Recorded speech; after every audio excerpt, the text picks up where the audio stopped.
Definitivamente poco a poco van a ir ingresando más alumnos. Me presento, soy el doctor Enrique Álvarez. Vamos a comenzar hoy día el seminario dictado por el doctor Jeff Huarcaya Victoria. Antes de comenzar, quisiera dar algunas precisiones. Las preguntas se van a hacer al final de la ronda. Ustedes pueden ir preguntando por el chat que está a su costado. Ustedes pueden ir preguntando por el chat. Yo voy a ir coleccionando las preguntas y luego voy a preguntárselo directamente al doctor. Si ustedes desean hablar, también podrían, al final de la presentación, colocar la manito y yo les voy a dar el micrófono para los que deseen y hagan las preguntas directamente al doctor. ¿De acuerdo? Al finalizar la rueda de preguntas, se le va a hacer una encuesta. Esta encuesta va a ser una encuesta de satisfacción para ver cómo se ha realizado este seminario. Y la última pregunta tiene un link. Ese link es para un pequeño cuestionario que lo tienen que llevar en Google Forms. Ahora, ese cuestionario, al terminar de llenarlo, se le va a poder hacer entrega de su certificado de su constancia de participación de este seminario. ¿De acuerdo? Bueno, sin más preámbulos, vamos a comenzar el seminario de duelo y cómo dar malas noticias en medicina, dictado por el doctor Jeff Huarcaya Victoria, el cual es un médico psiquiatra, jefe de la unidad de psiquiatría de enlace y jefe encargado del servicio de psiquiatría de adultos del Hospital Nacional Guillermo Almenara Irigoyen. Profesor de filosofía y psiquiatría de la Facultad de Medicina de la Universidad San Martín de Porres y miembro del Centro de Investigación de Salud Pública de la Facultad de Medicina de la San Martín. Sin más, le doy paso y voz al doctor Jeff. Doctor Jeff, buenas tardes. Buenas tardes. Primero voy a compartir la pantalla. Ahí está. Listo. ¿Se ve bien, no? ¿La pantalla? Ya. A ver, primero, gracias al doctor Enrique Álvarez por la invitación y extensivo también a la Oficina de Extensión y Proyección Universitaria de nuestra Facultad de Medicina, quienes me propusieron realizar este tema, presentarles este tema, el duelo y cómo dar malas noticias en medicina. Es un tema, consideramos que importante, relevante, más aún en el contexto en el cual nos encontramos actualmente. Antes de entrar en el tema, quiero comentarles una experiencia que tuve esta semana, hace 2-3 días aproximadamente, mientras estaba atendiendo en la consulta externa del Hospital Almenara. Sucede que vinieron unos trabajadores de salud, obviamente no voy a decir sus nombres para garantizar el anonimato de la persona. La cuestión está que estas personas tuvieron una pérdida muy reciente, a inicios de este mes, específicamente el 1 de junio, fallecieron ambos padres. El primero falleció la madre y el 2 de junio falleció el padre. La madre falleció en el hospital de Ate, el padre falleció en el hospital de María Auxiliadora, completamente lejanos, y recién se enteraron de la muerte de los padres al día siguiente por vía telefónica. El personal me comentó que cuando le llamaron le dijeron: disculpe señor, su familiar ha muerto, por favor proceda a venir al hospital para firmar los papeles. Obviamente esta noticia afectó en sobremanera a este personal de salud y la gravedad del asunto es que esta persona, aparte de haber perdido a sus dos padres, al día siguiente le diagnostican de ser portador del COVID-19 en un IgGM, o sea, estaba en la fase de infección, con capacidad de infectar. Se sumaron varias cosas, como vemos: la muerte de los padres, muerte del padre y de la madre, la enfermedad de la misma persona, y posteriormente le diagnostican a su esposa también de tener el coronavirus. La forma en cómo se le administró, se le dio la mala noticia a esta persona, obviamente no fue la adecuada. Y se generaron, a raíz de por varios motivos, un duelo patológico, un duelo grave que ya está transformándose, que probablemente se transforme en una depresión, un episodio depresivo grave, un episodio depresivo con mucha problemática, con mucha disfunción social y familiar. Entonces, el propósito de esta presentación, de este webinar, es hablar sobre el duelo, hablar sobre cómo es que se genera el duelo, cómo se procesa el duelo y cómo podemos paliar o mitigar el duelo utilizando una gran herramienta, que es el dar la mala noticia de forma adecuada. Si bien es relativamente común que el comunicar malas noticias en nuestra práctica profesional como médicos o como profesionales de diferentes áreas de las ciencias de la salud, es, como les digo, es muy común, pero por el hecho mismo de ser común, no deja de ser una tarea complicada, no deja de entrañar cierta dificultad. Y para poder comunicar o dar una mala noticia, se requieren ciertas habilidades que en el transcurso de la formación médica y de la formación profesional se deben ir adquiriendo, que tienen como base la empatía, el poder ponerse en el lugar de la otra persona, y también hay que cumplir los principios bioéticos básicos. Esos son los lineamientos generales que van a regir el cómo dar una mala noticia. Pero eso es solamente lo teórico. El propósito de este seminario es, aparte de darles una parte teórica del cómo dar malas noticias, revisar una guía aprobada internacionalmente con pasos muy claros y además unas preguntas muy sencillas que se pueden realizar para poder dar una mala noticia. ¿Y por qué es importante esto? No es por una cuestión netamente teórica o porque queramos rellenar estos webinars, no. Hay una relación muy práctica, y es que diferentes estudios a nivel internacional demuestran o encuentran que los profesionales de la salud no han sido formados para dar malas noticias. Acá en el Perú, uno de los pocos estudios que existen demuestran que hasta un 30-40% de las personas, de los médicos encuestados, refieren que en la Facultad de Medicina no se les ha enseñado cómo dar malas noticias. Y la forma en cómo aprendieron ellos es algo empírico, ve cómo el maestro, el médico mayor, da la mala noticia y tienden a replicar esto. No es una enseñanza estandarizada. Entonces, hay que hablar del duelo y hay que hablar de cómo dar malas noticias, y finalmente daré algunas conclusiones. Todo esto está presentado, pueden revisar esta presentación en forma también de artículo, está publicado, les dejo el título del artículo, pueden descargarlo, googlean el nombre del artículo y ahí lo pueden leer con calma posteriormente. Entonces, lo primero, la primera parte de esta presentación va a ser centrada en el duelo. El duelo, así, a rasgos muy generales, lo podemos definir como una reacción frente a una pérdida. Entonces, antes de hablar del duelo, hay que hablar de la pérdida.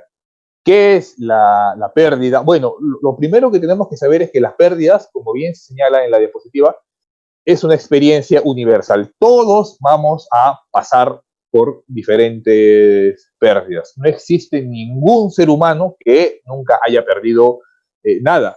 La pérdida podemos definirla como la privación o como la carencia de algo que ya poseemos. Yo solamente puedo perder lo que ya tengo, o como un daño o como una disminución de lo que normalmente recibo. Eso es, a grandes rasgos, lo que podemos definir a la pérdida. Y si bien en ambas definiciones, si se dan cuenta, tiene una connotación negativa, o sea, me quitan algo, pierdo algo, a pesar de que tenga esta connotación negativa, podemos decir fea, todos vamos a tener que pasar por la pérdida. Entonces, algo negativo que está en nuestras vidas y de lo cual no podemos escapar. Y es que los seres humanos estamos expuestos desde edades muy tempranas a tener diferentes tipos de pérdidas, y estas varían en intensidad. Las pérdidas que yo tenía de lactante, de niño, de adolescente, ahora de adulto, posteriormente de anciano, van a ser diferentes. Varían en intensidad y varían en gravedad. Entonces, a lo largo, a través de toda nuestra vida, vamos a ir atravesando por diferentes tipos de pérdidas inevitables y que pueden ser de diferentes tipos. Puede ser por una muerte, la muerte de un ser querido, aspectos del sí mismo, o sea, aspectos que me conciernen a mí como la salud. Pierdo mi salud, pierdo mi estatus socioeconómico o pierdo mi valor frente a la sociedad. Eso me puede generar una pérdida. También pérdidas de tipo emocional, característico de las rupturas amorosas, de los divorcios. Hay una pérdida de un recurso emocional importante, pérdidas de objetos externos, pierdo mi casa, pierdo mi carro, pierdo mi empleo, qué sé yo, o sea, pérdidas materiales y pérdidas ligadas al desarrollo.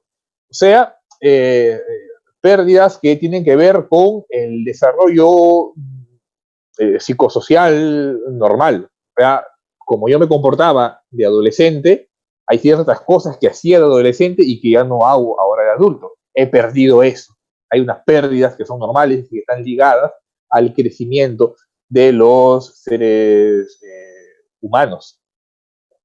Entonces, estas pérdidas se pueden ir acumulando poco a poco, mientras uno va madurando, mientras uno va creciendo, y si no logramos aprender, o sea, introducir, sobrellevar estas pérdidas, van a generar heridas emocionales, y si no curamos estas heridas emocionales, se van a ir acumulando, y el duelo el futuro que pueda aparecer puede ser mucho más complejo. Como bien se señala también en la diapositiva, nadie está exento de tener una pérdida, aunque hay personas que solo pueden ver la experiencia dolorosa. Eso es muy importante. La pérdida no implica necesariamente una experiencia dolorosa. También se puede obtener muchos tipos de aprendizajes en las pérdidas, y eso sería lo ideal, pero otras personas solamente ven la experiencia dolorosa. Entonces, esto es la pérdida.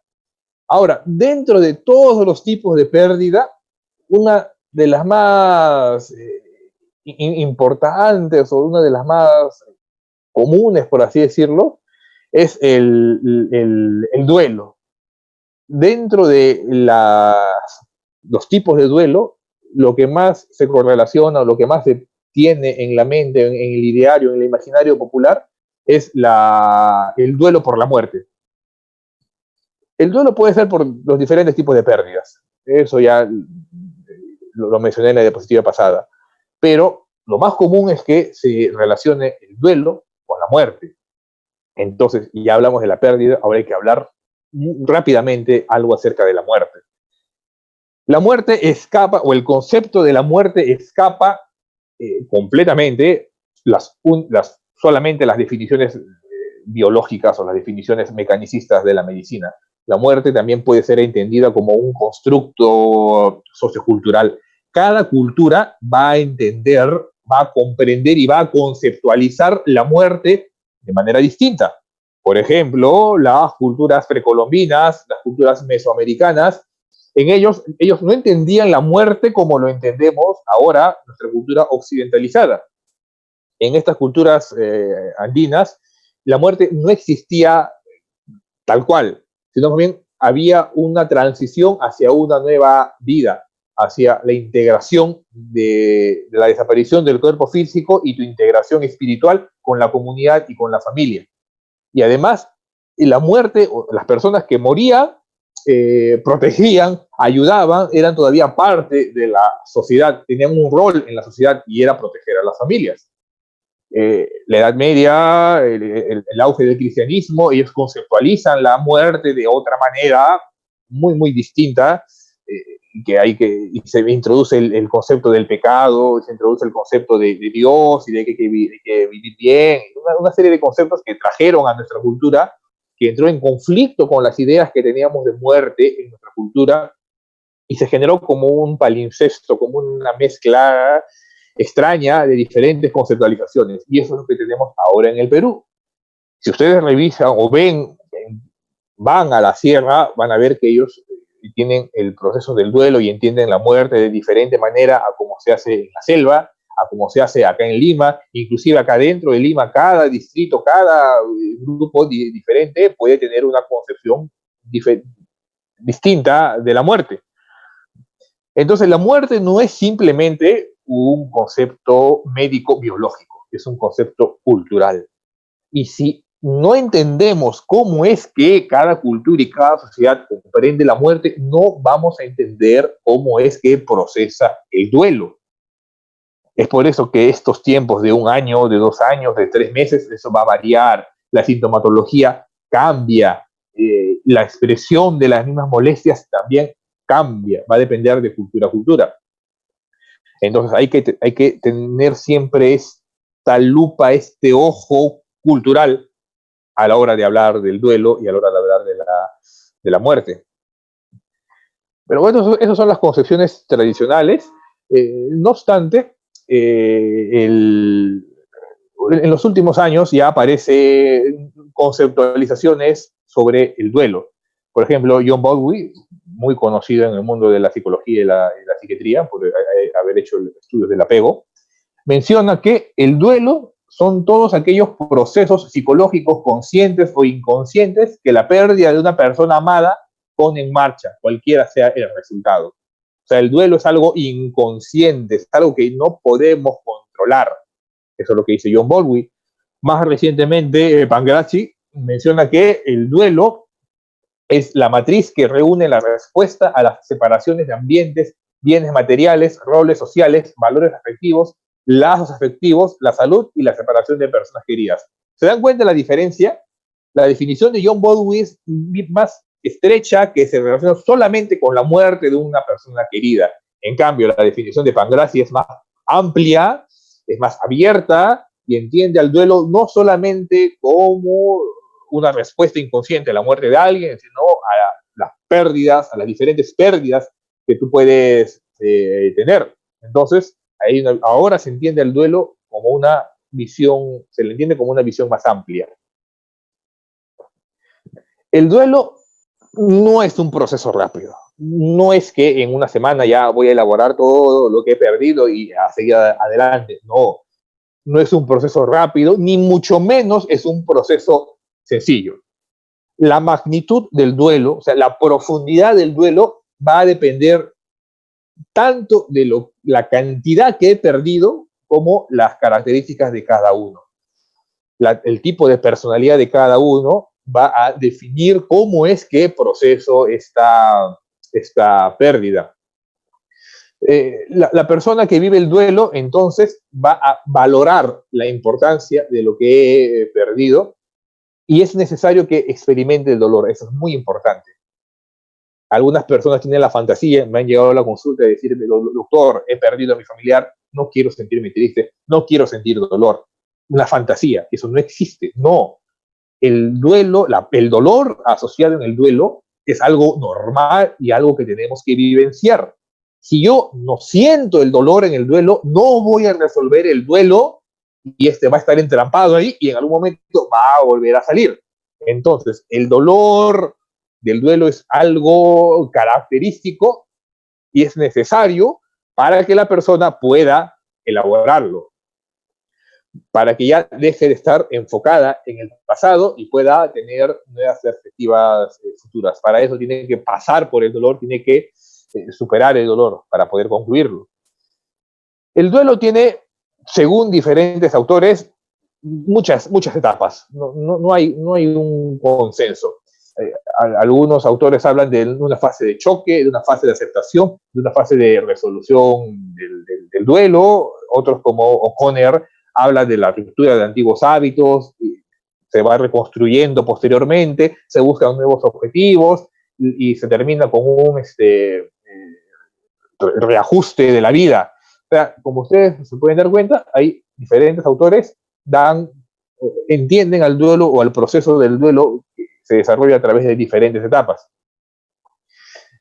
Sin embargo, el modelo de Kübler-Ross, de Elizabeth Kübler-Ross, es una médica, o fue una médica oncóloga. Ella describió estas etapas, las más conocidas. Ustedes en su curso de psicología médica seguro lo más probable es que le hayan revisado. En su libro de 1969 sobre la muerte y el morir, ella propuso que el duelo sigue estas 5 etapas. La primera etapa, cuando ocurre la pérdida, es la etapa de la negación. Es un mecanismo de defensa temporal. ¿Qué es un mecanismo de defensa? Bueno, los chicos, estoy viendo algunos alumnos que llevaron el seminario de psicología conmigo, ya deben saber que es un mecanismo de defensa, pero así de forma muy sencilla, es la forma que tiene la psique humana para poder sobrellevar algo que le genera angustia. Entonces, frente a esta angustia que es la pérdida, la muerte de un ser querido, aparece este mecanismo de defensa que es la negación. Y se presenta en las primeras horas o en los primeros días de haber recibido la noticia. La ira es lo que continúa, y la ira se presenta o se dirige generalmente hacia la persona que se considera responsable de la pérdida. Sí, yo creo que mi hermana no cuidó a mi madre y por eso murió, la ira va a ir dirigida hacia ella. En cambio, si yo considero que fui un mal hijo y que no cuidé a mi padre en los últimos momentos de su vida, la ira va a ir dirigida hacia mí mismo. Ira cargada después en las siguientes etapas con culpa. La tercera etapa es la negociación, en la cual se busca ofrecer algo a cambio de lo perdido para tratar de recuperarlo. Una fantasía, es parte del desarrollo normal del duelo. Posteriormente viene la etapa de la depresión, eso es normal, común, pero es considerada una de las etapas más complicadas del duelo.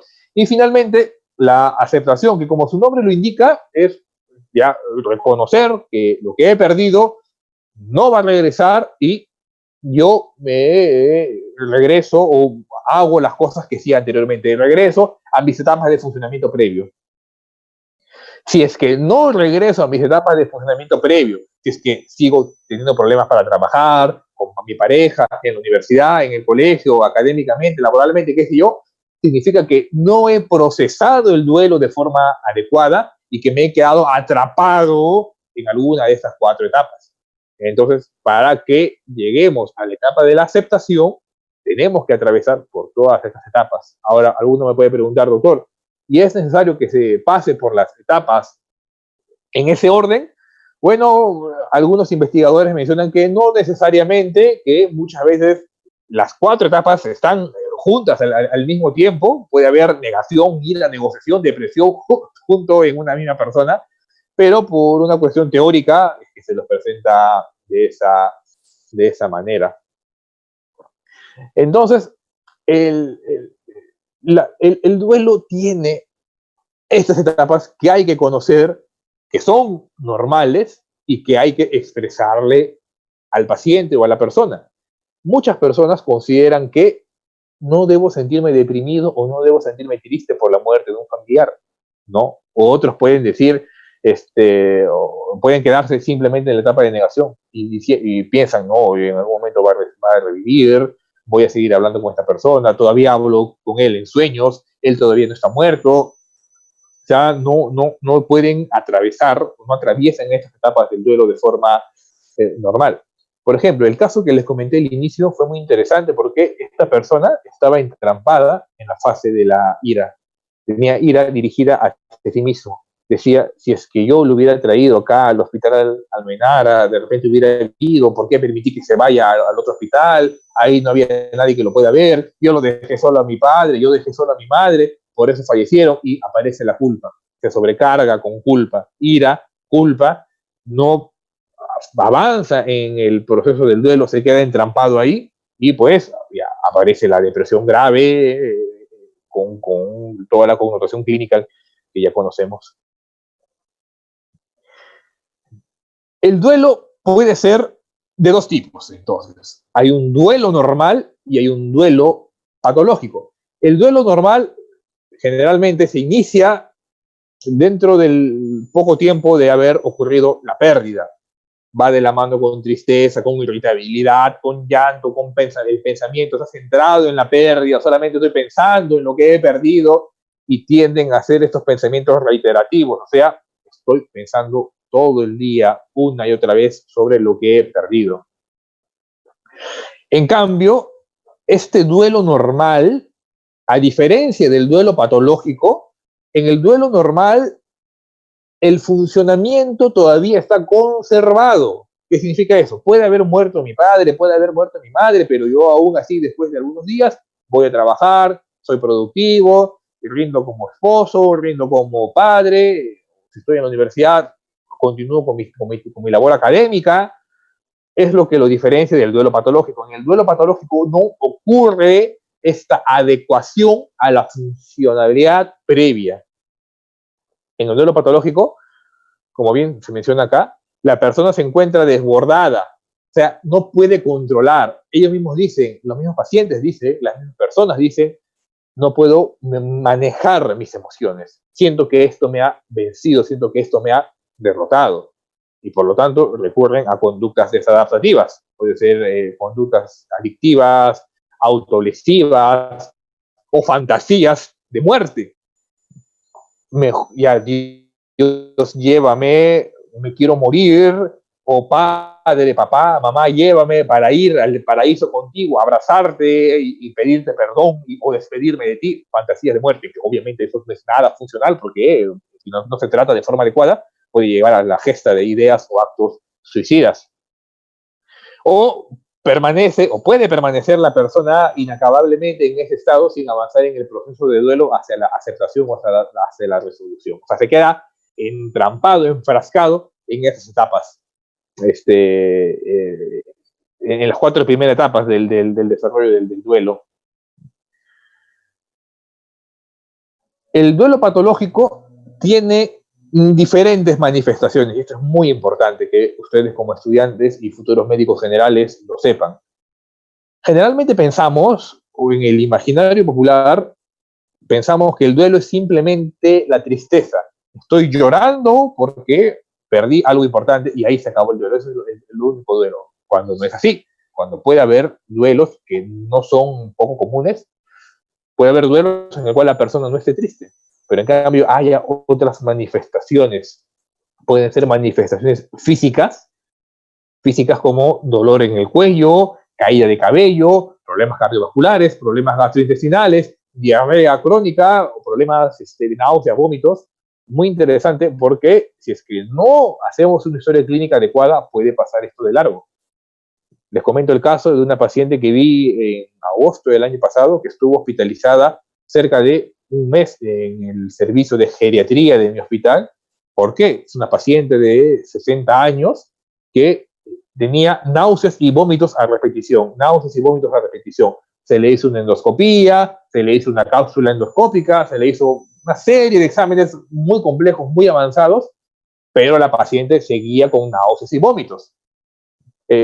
Como les digo a mis alumnos, así medio en broma, medio en verdad, cuando ya en los demás servicios de medicina se han agotado todos los exámenes, ya no saben qué más pedir, no saben qué es lo que tiene el paciente, aquí llaman al psiquiatra. Bueno, algo debe tener, bueno, ya llamen al psiquiatra. Fuimos a evaluarla a esta paciente, y lo interesante es que todas sus molestias físicas comenzaron a aparecer al poco tiempo de haber muerto la madre de esta paciente. Falleció hace un año, era muy cercana a la madre, es más, dormía todavía con ella. La madre falleció a los 95 años, y la madre, curiosamente, falleció de un cáncer gástrico que tenía náuseas y vómitos a repetición. Entonces, por una serie de mecanismos de defensa, por una serie de aprendizaje de conductas repetitivas, etc., la paciente comenzó a somatizar, a hacer una somatización, a manifestar síntomas muy similares a los que manifestaba su madre. Era un duelo no resuelto. Después de un año, la paciente me dijo: doctor, cuando murió mi madre, yo no lloré por ella. ¿Para qué llorar? Yo tengo que ser fuerte, doctor. Yo no lloro por la muerte de mi madre. Ella no hubiera querido eso. Graso error. Ya les dije que el duelo, para que se resuelva, tiene que doler. Si no duele, no lo puedes resolver. Esta mujer, esta paciente, no resolvió el duelo, es un duelo complicado, tuvo que hacer terapia, tuvo que administrársele medicación, psicofármacos también, porque además tenía un problema depresivo de fondo, y poco a poco fue mejorando. Es todo un proceso que hay que acompañarla, hay que hacerle un seguimiento. Poco a poco fue mejorando esa paciente, y al mes y medio ya dejó de tener esas náuseas, dejó de tener esos momentos. Se dan cuenta de la importancia que puede tener en los síntomas físicos o en la economía física un duelo no resuelto. La esfera emocional dentro del duelo es la más común, pues, ¿no? Tristeza, cólera, miedo, ansiedad, soledad, impotencia, culpa. De todas las manifestaciones emocionales, la culpa es una de las más incapacitantes. Ya, yo puedo sentir tristeza, bueno, es parte normal, pero lo que no es normal en el duelo es sentir culpa. La culpa no es nada adaptativa, más bien es desadaptativa, y hace que la persona no se ajuste a sus actividades de la vida diaria. ¿Por qué? Porque está pensando, y si hubiera hecho esto, y si hubiera hecho aquello, de repente vivía, de repente si es que le ayudaba o iba antes, de repente sobrevivía mi familiar. Lo que hay que hacer entender a estas personas es que quitarles esta mochila de la culpa, explicarles que por más que lo hubieran hecho lo que hubieran hecho, pues la enfermedad estaba avanzada y el fallecimiento iba a ocurrir. No permitir que continúen estas fantasías de reelaboración de la realidad.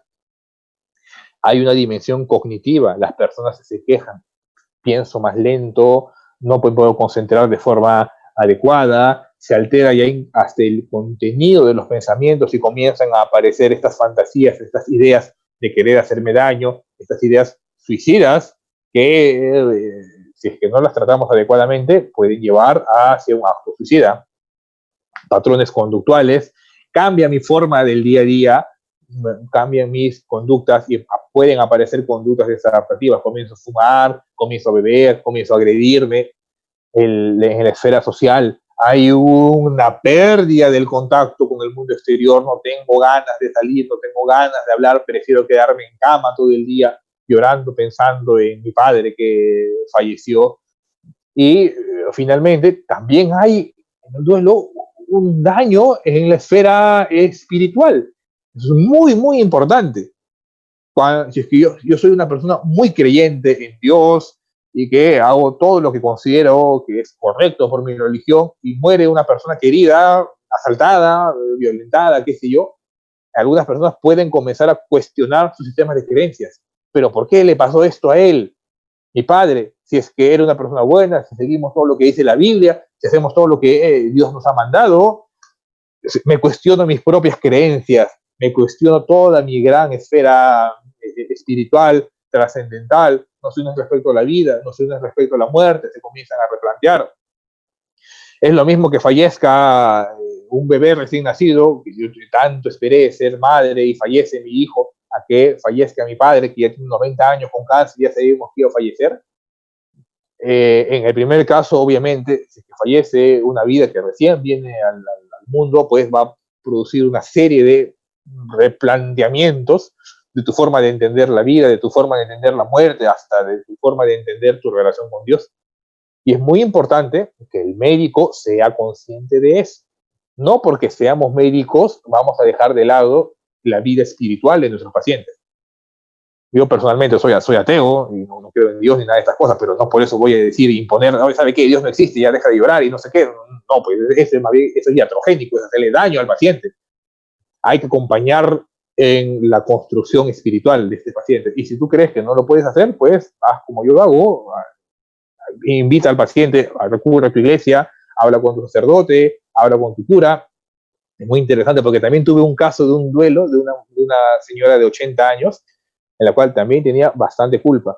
Habíamos tratado todas las demás esferas y en el tema espiritual, pues le aconsejé, anda y habla con el sacerdote de tu iglesia, era una persona católica, explícale esto y explícale que el psiquiatra me ha recomendado que venga a hablar con usted para aclarar estas dudas espirituales y qué es lo que quería Dios, qué es lo que planteaba Dios. Curiosamente, a la siguiente consulta la paciente vino muchísimo mejor. Me dijo, doctor, cuando fui a hablar con el sacerdote, él se sorprendió. ¿Por qué? Le digo, es la primera vez que me dice que un psiquiatra le manda a una persona y se sintió muy bien el sacerdote. Claro que sí, es que hay que comprender el mundo espiritual de nuestros pacientes. Hay que saber cómo abordarlos. Entonces, ya vimos la diferencia entre el duelo normal y el duelo patológico. Ya vimos cuáles son los síntomas del duelo patológico y que va a producir una disfunción. Ahora, dentro del duelo patológico podemos encontrar varios subtipos. Podemos encontrar un duelo crónico. Por si acaso, los criterios de temporalidad, los criterios de tiempo, van a variar de acuerdo a cada sistema clasificatorio. Para el DSM-5, que es el sistema clasificatorio estadounidense, norteamericano, es un cierto periodo de tiempo. Para el CIE-10 de la OMS es otro periodo de tiempo. La verdad es que hay que ajustarlo a cada realidad. Generalmente se habla de un año, pues, ¿no?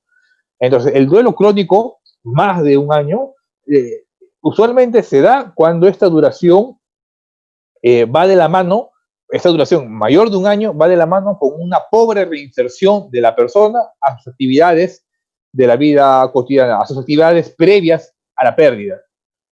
La persona no retoma su funcionamiento y, más importante, la persona cree que no es capaz de poder retomar ese funcionamiento. O sea, ya hay una incapacidad hasta en el mismo autoestima. No, yo no puedo trabajar, mire cómo estoy. El duelo retrasado, también conocido como duelo inhibido o duelo suprimido, duelo pospuesto. Esto es lo que pasaba con la persona con la anciana que les comenté que estuvo en geriatría con estos problemas de náuseas y vómitos. Nunca llegó a resolver el duelo. La reacción inicial es insuficiente. Fallece mi padre y pues no lloro, no hago nada, no pasa nada. Y no es hasta después de varios meses o hasta después de inclusive años que comienza a aparecer el duelo. Indefectiblemente el duelo va a aparecer. La cosa es que tiene que aparecer en el tiempo prudencial. Si aparece después de 5 o 6 años, ya yo no voy a saber que es por el duelo, voy a creer que es depresión o que es cualquier otra cosa, pues, ¿no? Y no voy a poder ayudar adecuadamente a las personas.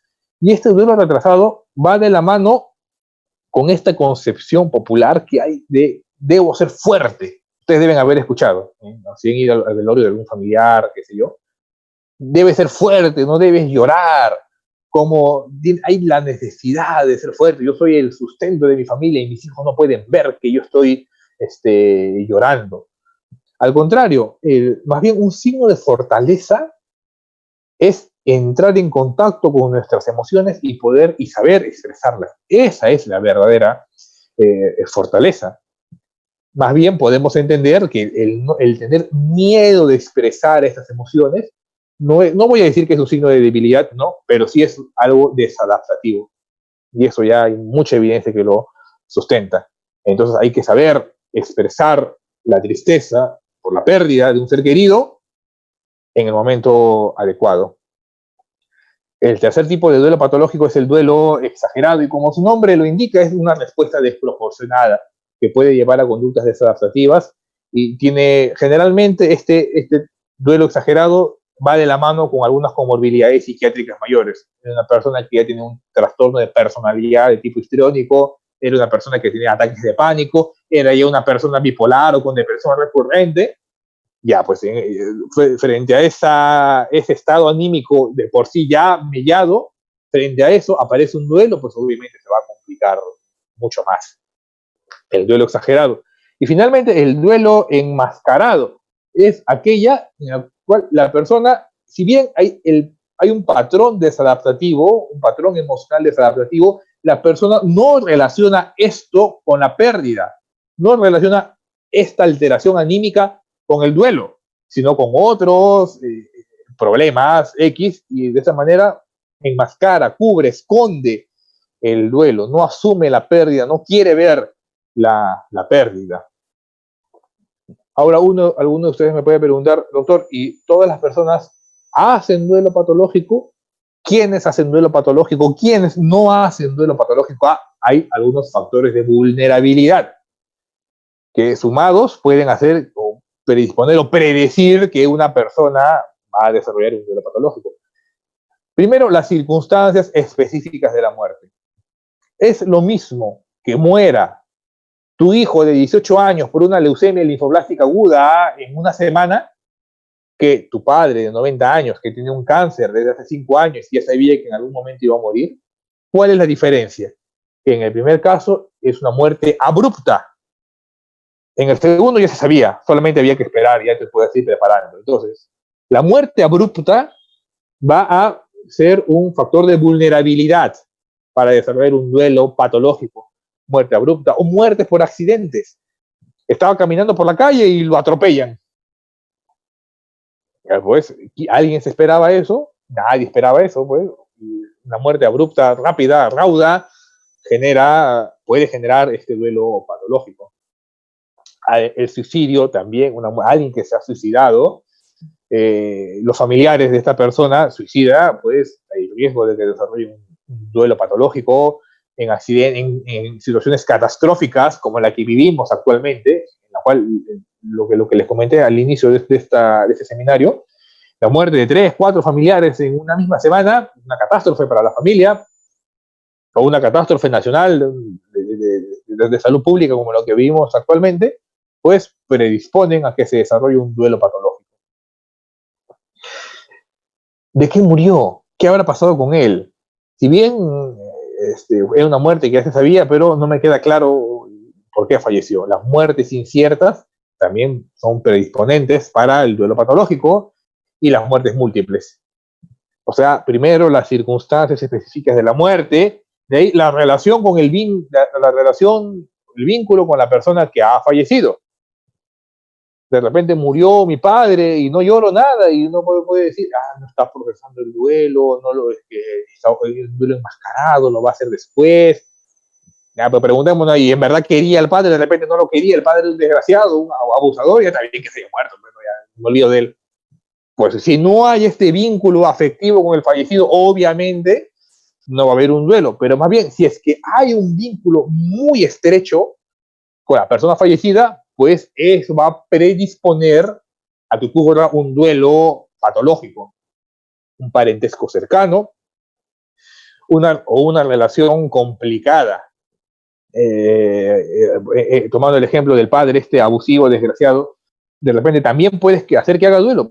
¿No es paradójico eso? No, porque puede ser que de repente yo quería vengarme de él, quería decirle sus verdades, quería decirle que era un desgraciado, un mal padre, pero se murió, yo no puedo decirlo, y pues me quedo con este sinsabor.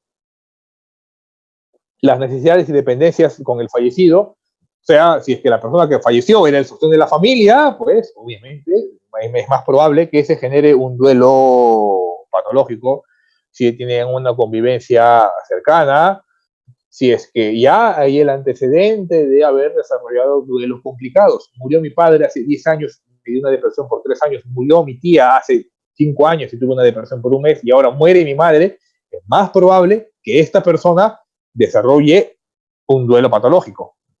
Y obviamente la personalidad y los antecedentes de salud mental, rasgo de personalidad patológico de todo tipo, de tipo histriónico, de tipo evitativo, obsesivo, etcétera, y los antecedentes psiquiátricos mayores, tipo de depresión, ansiedad, bipolaridad, pues predisponen a desarrollar un duelo patológico. Entonces, ya hemos visto que, ya entendemos un poco más qué es el duelo. El cómo manejar el duelo, hay muchas variables. Ustedes lo que tienen que conocer es que de todos los factores que influyen en el desarrollo del duelo, lo que mejor pueden controlar ustedes es el cómo se brinda la mala noticia de la pérdida. El manejo psicoterapéutico, el manejo psicofarmacológico, eso ustedes lo pueden derivar con un especialista. Tienen que saber identificar el duelo, es un duelo patológico, qué tipo de duelo patológico es, y derivar al especialista correspondiente. Pero lo que sí pueden hacer ustedes como médicos generales es aprender a dar una mala noticia. Si yo doy una mala noticia de forma inadecuada, predispongo a que se desarrolle un duelo patológico. Señor, usted tiene cáncer, se va a morir en un año. O resuelva sus asuntos que en 3 meses se va a morir. Puede parecer medio caricaturesco, pero no es nada fantasioso. Cuando hice mis prácticas preprofesionales en la universidad, tuve colegas oncólogos que hablaban así. que no es nada de la fantasía. Pasa, algunos médicos se expresan así y eso predispone obviamente al desarrollo del duelo. Una mala noticia, ¿cómo la podemos entender? Como aquella que drástica y negativamente afecta la propia perspectiva del paciente o de sus familiares en relación con su futuro. O sea, tiene que haber un criterio de aparente temporalidad hacia el futuro. No voy a poder desarrollar algo, he perdido una función y no voy a poder hacer lo que quería hacer, me he enfermado, no voy a poder acabar la universidad, murió mi esposo, no voy a poder tener hijos, qué sé yo. O sea, siempre hay una visión, una perspectiva hacia el futuro.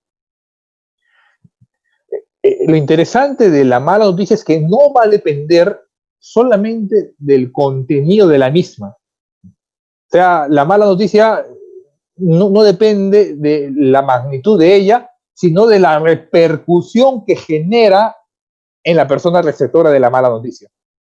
La mala noticia de que murió tu padre puede ser tomada muy drásticamente, muy desadaptativa emocionalmente por una persona, como por otra puede ser normal, bueno, ya se murió, tenía que morirse, pues, ¿no? Ya estaba anciano.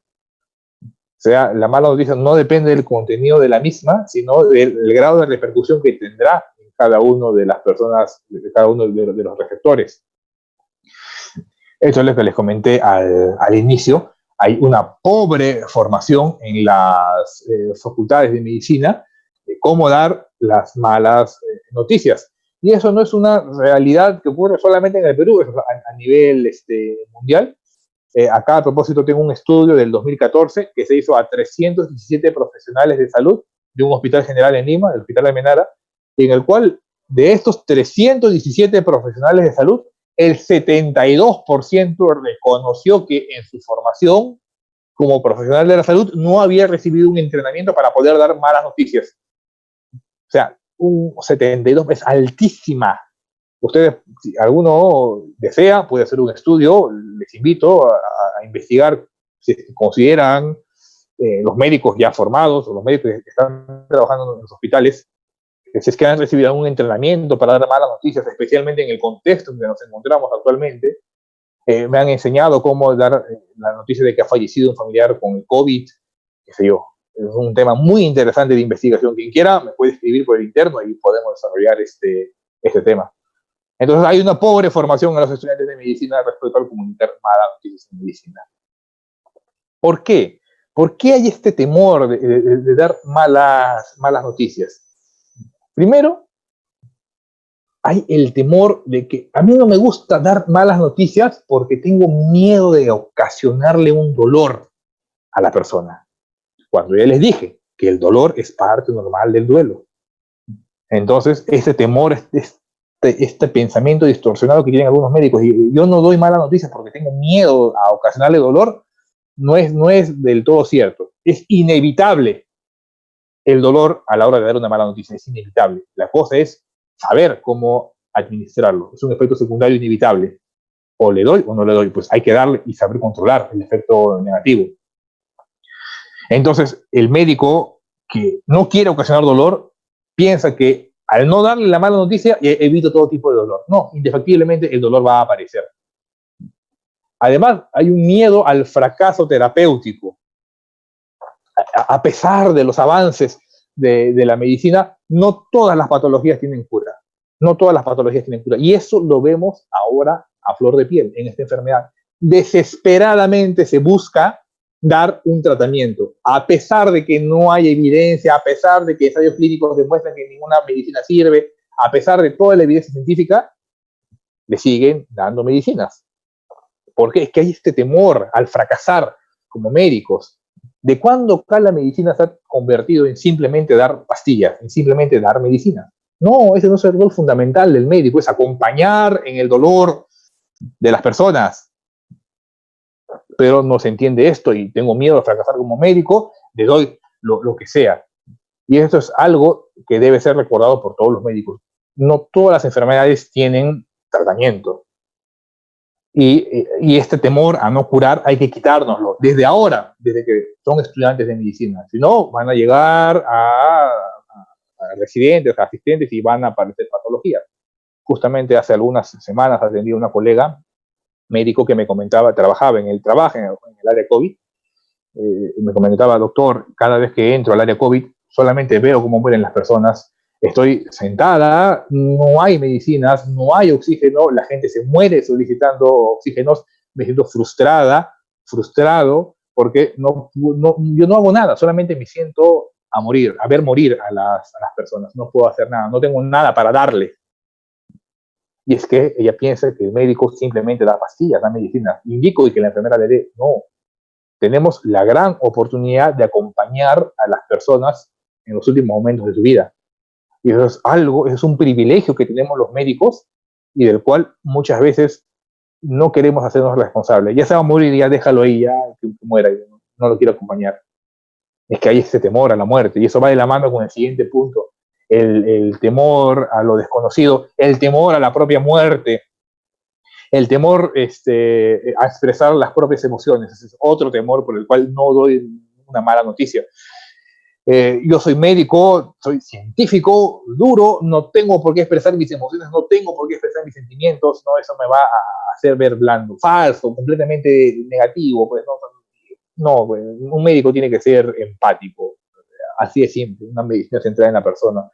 Hay un cierto temor legal, porque no son algunos médicos que buscan solamente curar, sino también consideran que los pacientes deben ser curados y que si no tengo nada para darle, mejor no le digo, porque no vaya a ser que me demande, que la familia me denuncie.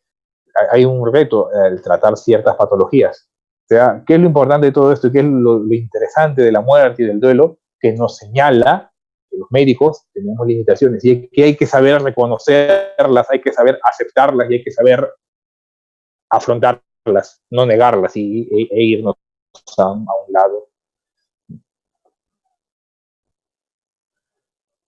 Entonces, hay algunas condiciones básicas, y con esto vamos terminando, para dar malas noticias en medicina. Primero, tengo que tener una evaluación completa y fidedigna de la gravedad y el pronóstico de la enfermedad. Esto puede parecer una perogrullada, pero es que si tú no puedes dar una mala noticia, si es que no sabes o no estás enterado de la historia clínica de tu paciente. Me acuerdo mucho que en cierta oportunidad, cuando era residente en mi hospital, mandaron una interconsulta. El motivo de la interconsulta, paciente diagnosticado de cáncer. Solicitamos evaluación por psiquiatría para que le dé la mala noticia de su diagnóstico. Ah, no, yo fui donde el colega y le digo, ¿quién es el que ha diagnosticado esto? ¿Quién es su médico de tratante? ¿Quién es su médico de cabecera? ¿Quién sabe más sobre la enfermedad? ¿Por qué quieres que yo le dé la mala noticia y no tú? Ah, no, es que tú eres psiquiatra y tú sabes hablar. Y que tú no sabes hablar, ¿tú qué eres? ¿Tú solamente das pastillas o qué te pasa? Pues no, el médico tiene que saber dar la mala noticia y el médico tratante, el médico de cabecera es quien debe hacer esto, no delegarlo al residente, no delegarlo al interno, no, el médico tratante que conoce más la patología debe dar esto y para esto tiene que tener una evaluación completa y fidedigna del pronóstico de la enfermedad. Además hay que tener presente la idiosincrasia, el factor cultural de cada paciente, lo que les comenté muy claramente al inicio, buscar el apoyo de la familia del paciente, brindándole esperanza sin llegar a mentir. Y acá esto es más arte que ciencia. Acá está el arte de la medicina y esto es lo hermoso de la medicina. Hay que saber hablar con las personas, no hay que ser tan bruscos, tan abruptos a la hora de dar una mala noticia. Y finalmente hay que valorar la relación médico-paciente. ¿Cómo es que tú te llevas con tu paciente? ¿Él aceptará una buena noticia por parte tuya o no? ¿Y cuáles son los objetivos que buscamos al dar una mala noticia? Primero, que la información sea lo más clara y precisa posible. Evitar todo tipo de jerga médica. Además, yo tengo que hacer un autoexamen e identificar si es que hay deseos de persuadir al paciente a adoptar ciertas recomendaciones. ¿Qué significa esto? Yo quiero que el paciente, ya sé que se va a morir, pero es una oportunidad para poder hacer una operación que no se hace comúnmente. Yo tengo este deseo de persuadirlo, sabiendo que se va a morir, sabiendo que le doy esa mala noticia, pero yo quiero que él haga algo más para tratar de manipularlo. No, hay que ser conscientes de que eso no se puede hacer. Hay que buscar minimizar el estrés del paciente, promoviendo su satisfacción y también minimizar el disconfort del personal de salud. Esos son los objetivos claros, básicos que tiene que tener presentes. Y para lograr esto, hay diferentes guías para dar una mala noticia. No es algo que esté estandarizado. Pero una de las más usadas es la guía SPICE, que son de varios puntos. Vamos a revisar punto por punto porque es muy interesante y muy didáctico. El primer punto es hacer el setting, establecer el ambiente de la entrevista. ¿Dónde voy a dar la mala noticia? Primero, tú eres el médico tratante, reviso nuevamente la historia clínica, veo que no se me pase nada por alto. Qué feo se debe ver que tú quieras dar una mala noticia y estés revisando la historia clínica ahí delante del familiar del paciente. ¿Eso qué proyecta? Si tú eres un familiar y vas al hospital y ves que el médico te da el informe solamente leyendo la historia, leyendo, ¿qué es lo que tú piensas? Este médico no sabe, este médico recién ha venido, recién está leyendo acá y me está informando. No, tienes que revisar adecuadamente la historia clínica. Eso es básico, fundamental. En la medida de lo posible, un ambiente privado. Ahora, en la situación del estado de emergencia que nos encontramos, todas las malas noticias se comunican por vía telefónica. O sea, hasta ahí puede haber cierta privacidad. Y valorar el estado emocional del paciente antes de ir al siguiente paso. Para eso ustedes tienen que haber recibido su curso de psiquiatría y en su curso de psiquiatría tienen que haber aprendido cómo valorar, cómo evaluar, hacer un examen mental rápido y valorar el estado emocional del paciente. Eso es algo que todo médico general tiene que saber hacer, así como sabe hacer un examen de pulmón, un examen de sistema cardiovascular, tiene que saber valorar el estado emocional del paciente. Eso no es una tarea exclusiva del psiquiatra, por si acaso. De ahí después de establecer el ambiente, hay que entender, comprender cuál es la percepción que tiene el paciente de lo que va a suceder. Entonces, antes de hablar, preguntarle al paciente, ¿qué tanto sabe el paciente sobre su enfermedad? Le puedes decir qué es lo que le han dicho acerca de lo que está pasando, qué es lo que le han dicho acerca de su enfermedad. Acá hay unas preguntas muy puntuales que pueden ustedes realizar. ¿Qué piensa usted sobre su dolor? ¿Qué le han dicho sobre su enfermedad? ¿Considera o cree usted que lo que le está sucediendo es algo muy grave? Y de ahí, eso nos va a permitir valorar las características de la personalidad de cada paciente. Con estas preguntas muy básicas, muy fundamentales. ¿Por qué? Porque el paciente va a comprender, no, este es un médico que va a percibir inconscientemente, este es un médico que verdaderamente se preocupa por mí, quiere conocer mi estado emocional, yo le respondo de manera adecuada. Ahora, si el paciente me dice, no, te contesta de mala manera, hay que preguntarnos, ¿y por qué el paciente responde así? O sea, al final todo esto es una invitación para conocer, valorar un poco mejor la personalidad de cada paciente. Obtener la información de la invitación del paciente. O sea, hay muchos pacientes que dicen, no, doctor, ¿sabe qué? No me diga nada, hable con mi familia. Y tú de frente ya le vomitaste toda la información. O sea, hay que primero entender que el paciente verdaderamente quiere conocer esto, quiere conocer qué es lo que le está pasando o no quiere saber. Para eso se le puede preguntar, como figura acá, ¿quisiera saber usted todos los detalles acerca de su enfermedad? ¿O preferiría que lo converse esto con algún familiar suyo o con una persona de confianza? Por favor, siempre pregunten esto, porque algunos pacientes, yo mismo se conocen, no, doctor, no quiero saber qué es lo que me está pasando. Yo ya me conozco y sé que si me entero de esto no voy a poder dormir, puede aparecer ansiedad, puede aparecer diferentes dificultades. Si el paciente te dice eso, tú obviamente no le vas a dar la información, le das al familiar. Por eso siempre pregúntele, no todo paciente quiere obtener toda la información acerca de qué es lo que le está sucediendo. Si el paciente le manifiesta su negativa, que él te dice, doctor, no, doctor, prefiero que hables con mi familiar, ¿cuál va a ser tu contrarrespuesta? Pues no está bien, pero si en algún momento usted desea saber qué es lo que le está sucediendo, hábleme, comuníqueme, acá estamos para poder ayudarle, para poder resolver todas sus dudas. O sea, mostrar la disponibilidad, no tomarlo como algo personal. Eso es algo que he visto mucho. ¿Quieres saber algo acerca de su enfermedad? No, doctor, no quiero saber nada. Entonces, me voy, pues, ya, mejor me voy, y no pasa nada. Y después el paciente dice, doctor, ¿sabe qué? Sí quiero saber. No, usted me dijo que no y tengo que hacer otras cosas. Y chao, me voy. Nuevamente, esto no son caricaturas, esto es lo que verdaderamente pasa en los hospitales. Yo lo he vivenciado, yo lo he visto, colegas mayores también lo han visto, así que no es nada fantasioso. De ahí, dar información al paciente. Para esto hay que emplear un nivel de lenguaje muy básico, muy este, sencillo, dependiendo del nivel intelectual y cultural de cada paciente. Entonces, antes de darle la mala noticia de que tiene una enfermedad terminal, de que tiene un cáncer, de que puede fallecer, qué sé yo, hay que ver, hay que analizar la cadencia, la forma en la cómo yo me estoy expresando. Si yo le digo, me temo que los resultados no han sido de todo lo que esperábamos, muy apresurado, muy rápido.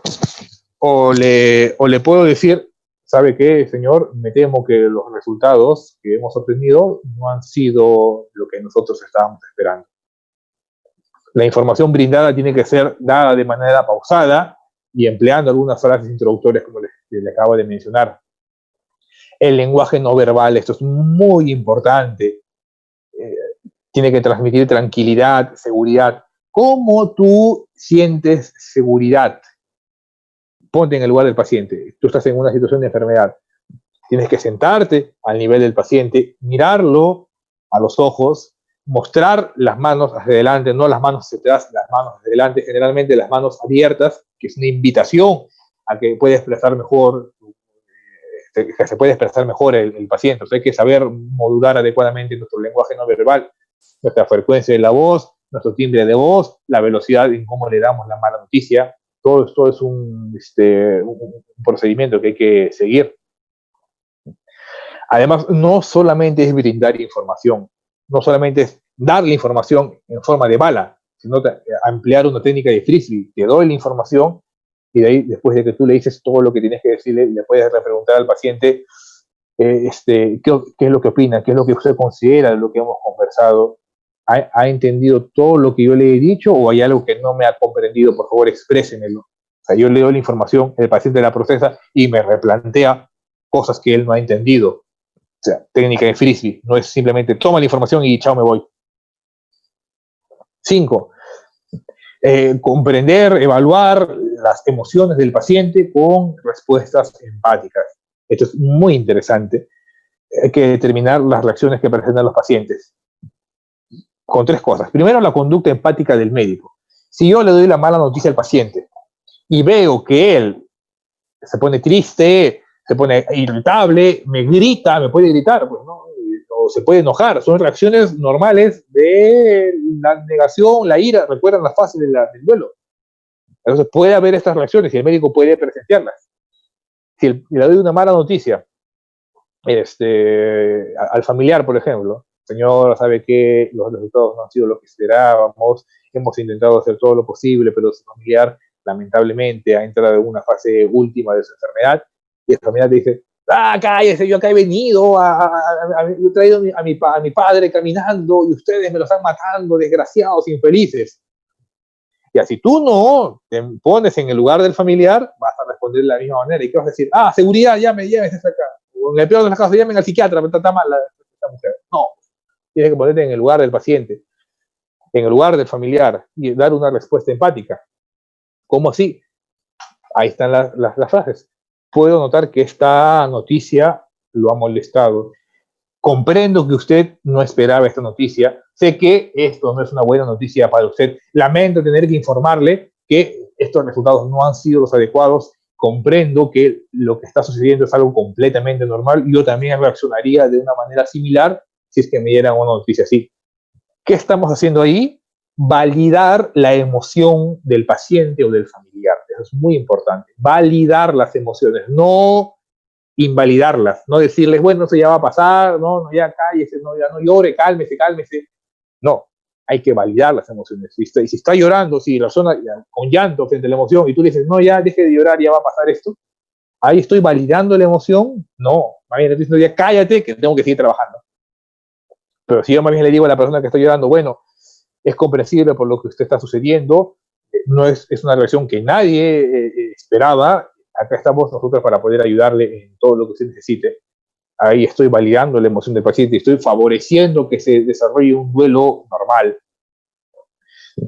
Preguntas empáticas, ¿cómo se siente usted al respecto? ¿Podría tratar de explicarme qué es lo que siente con la noticia que le he dado? ¿Podría comentarme qué es lo que preocupa? ¿Qué es lo que le asusta? tratar de entender qué es lo que está pasando con el mundo emocional de mi paciente o del familiar. Y después validar las respuestas.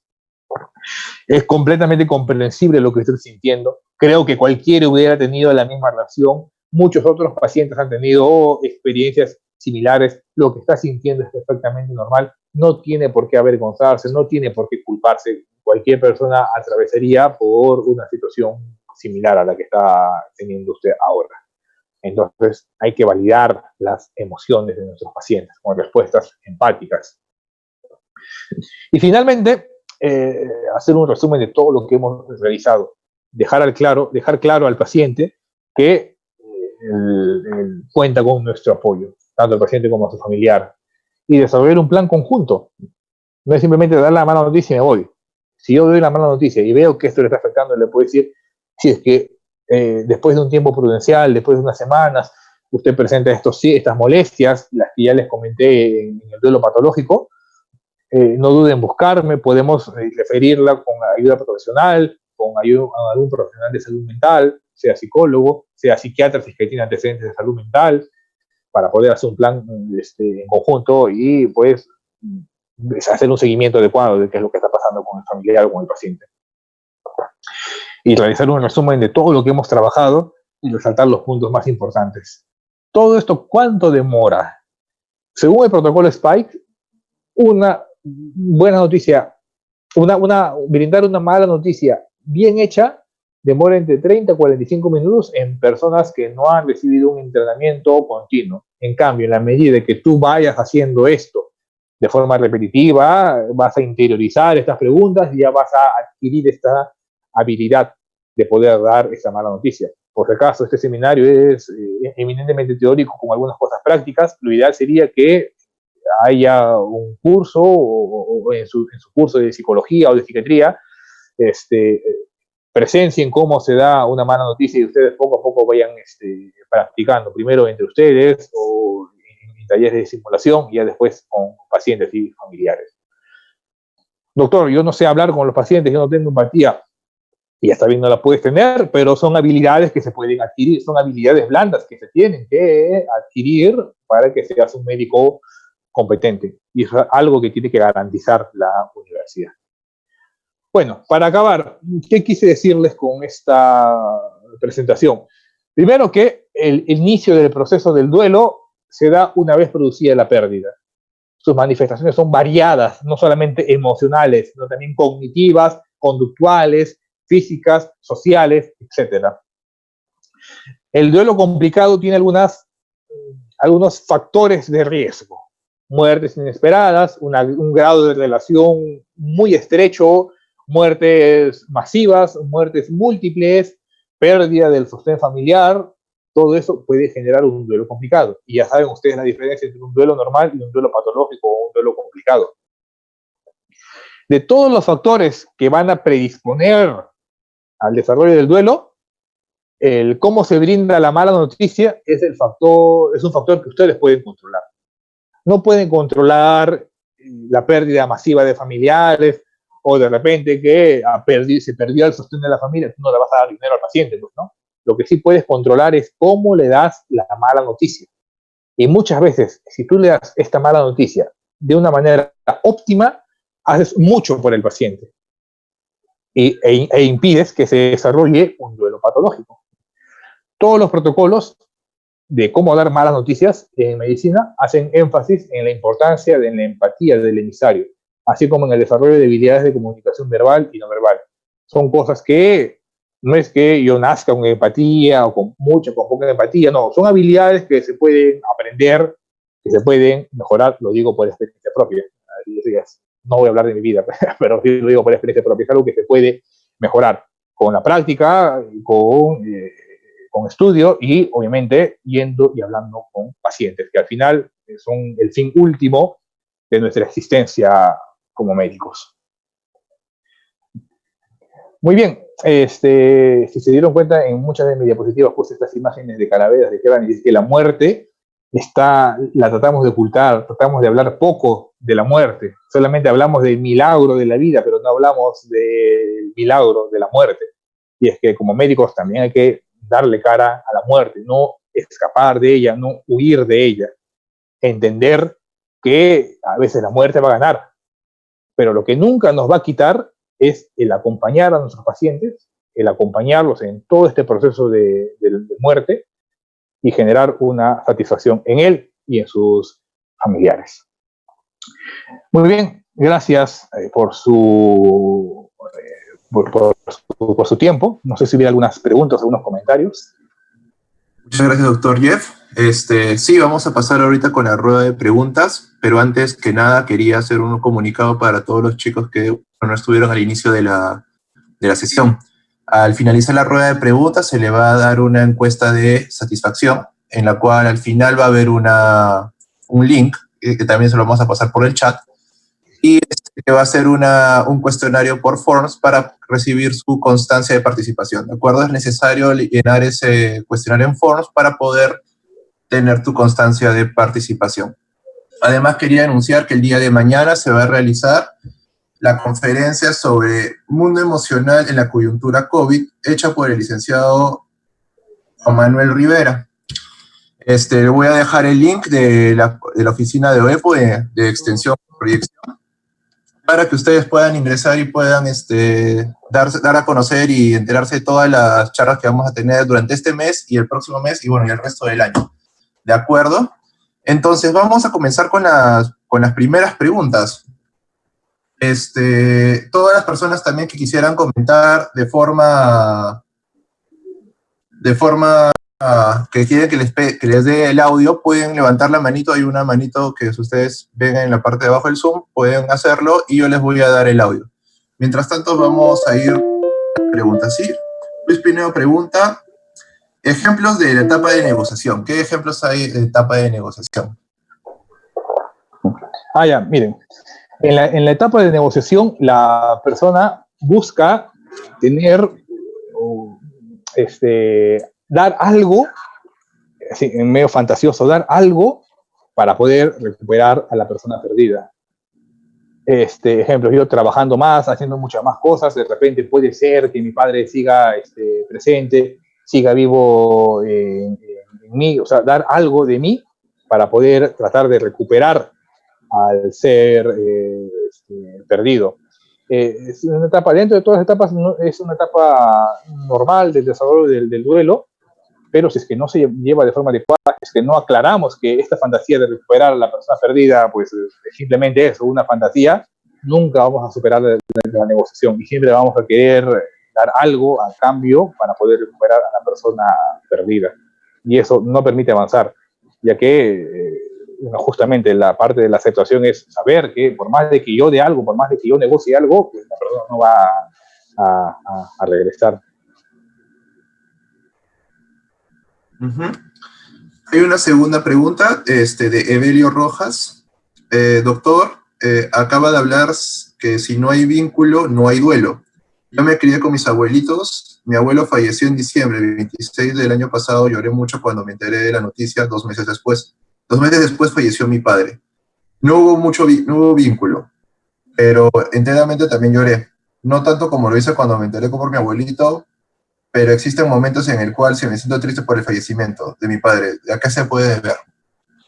Lo que he dicho, por si acaso, no es que todos van a cumplir, son solamente factores de riesgo, como en medicina. No porque voy a comer sal, indefectiblemente voy a desarrollar hipertensión, solamente son factores de riesgo. Entonces, o factores asociados. Comúnmente, si es que no hay un vínculo cercano, pues no se va a desarrollar el duelo. En el caso que comente el alumno, una situación lamentable, puede ser que haya otros factores que estén relacionados.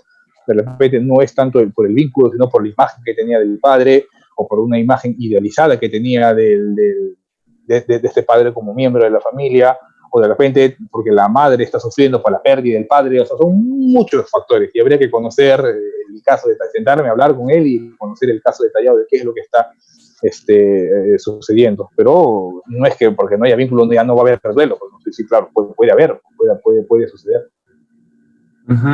Le vamos a dar el pase a Alexandra Suárez, que tiene una pregunta.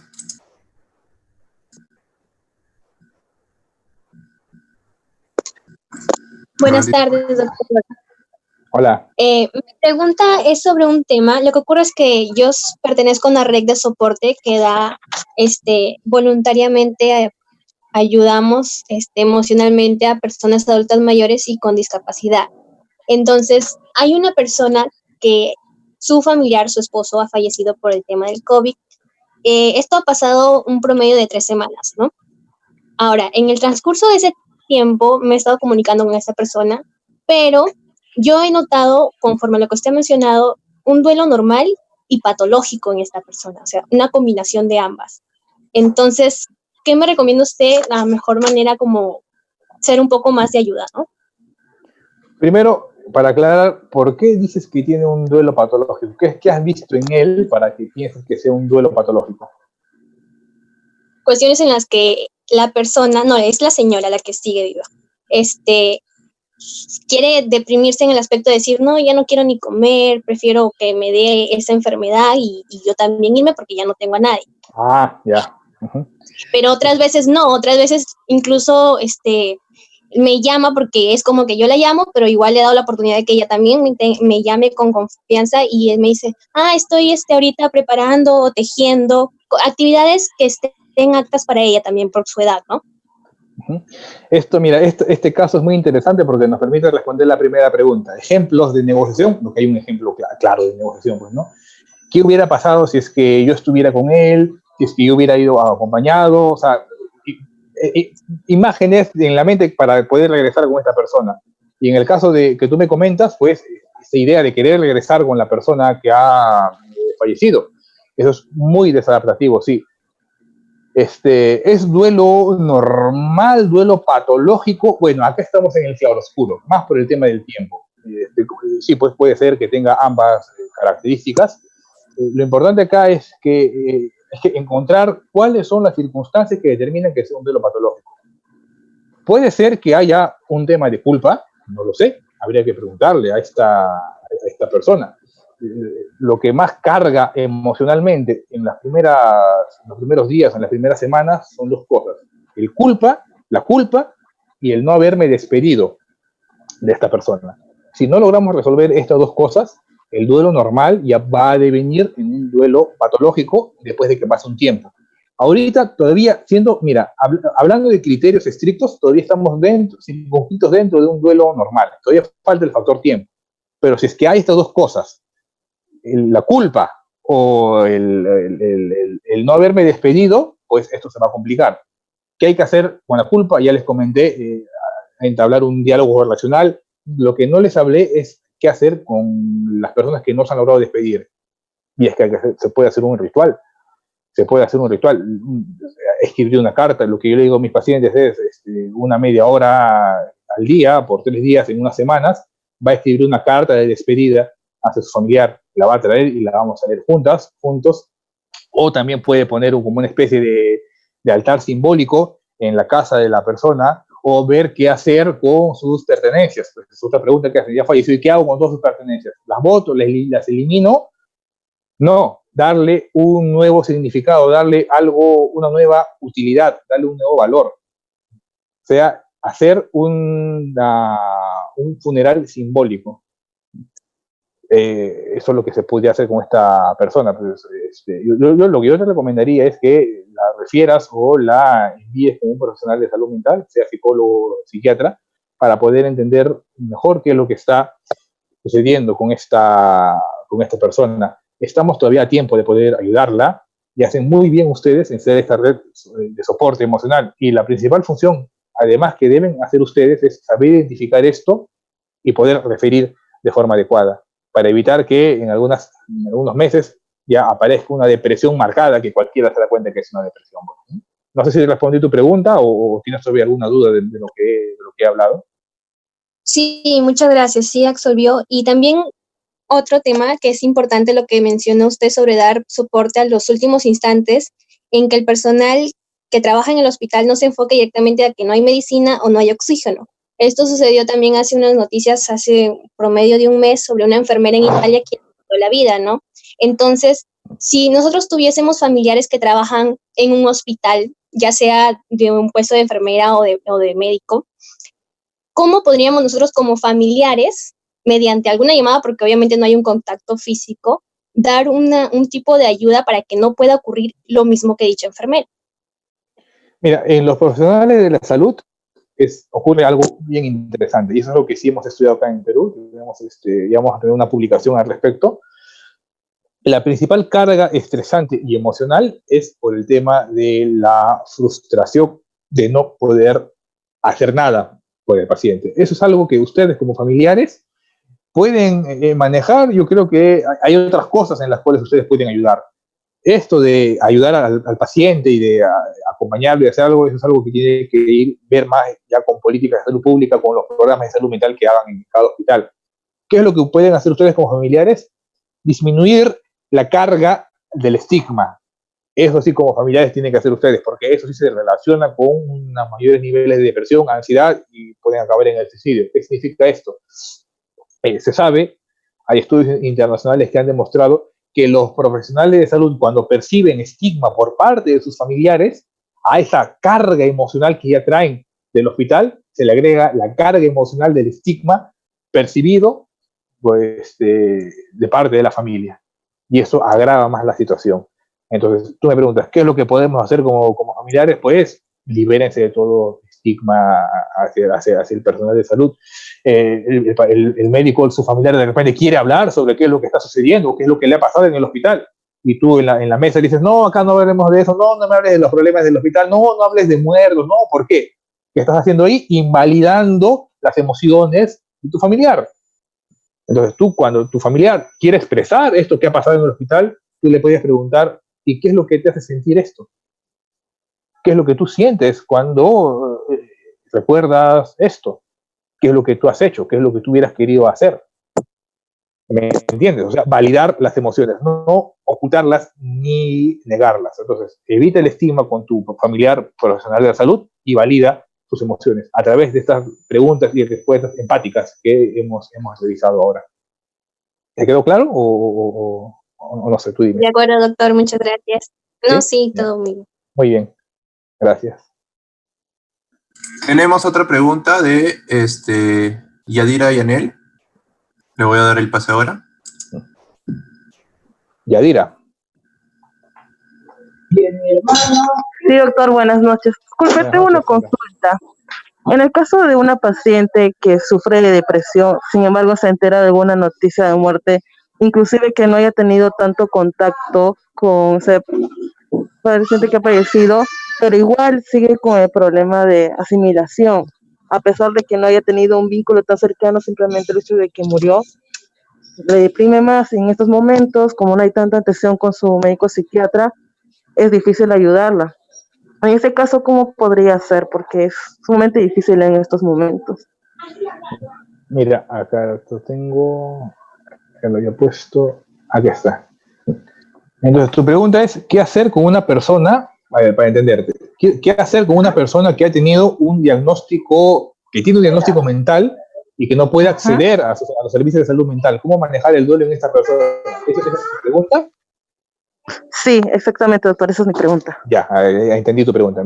Mira, lo primero que se tiene que hacer es, o saber, es que el duelo, acá le puse, en personas con antecedentes psiquiátricos tiende a ser un duelo exagerado. O sea, si es una persona con depresión que tú me dices, si es que por más que el vínculo sea poco, por más que sea una persona lejana, puede ser que se exacerbe su depresión o que se complique este duelo. He tenido casos de pacientes con depresión que murió el primo segundo de la comarca más lejana, igual lo siente como si hubiera muerto su padre.